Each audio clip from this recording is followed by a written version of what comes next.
Forgot your Wi-Fi password? In this video, I'll show you how to find saved and connected Wi-Fi passwords on Windows 10 and Windows 11 easily. This works for both your current Wi-Fi network and previously saved Wi-Fi networks on your PC. First, click on Start menu. Search for Control Panel. Open it.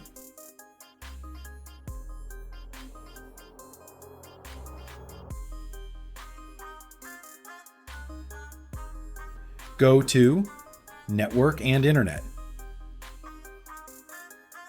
Click on Network and Sharing Center. Click your connected Wi-Fi name. Now, click Wireless Properties.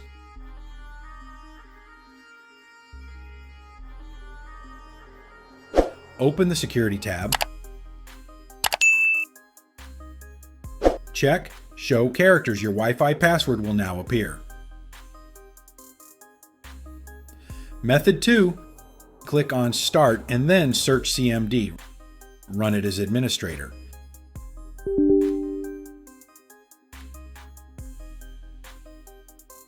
Now type netsh and hit enter. Type WLAN show profiles. Again, hit enter.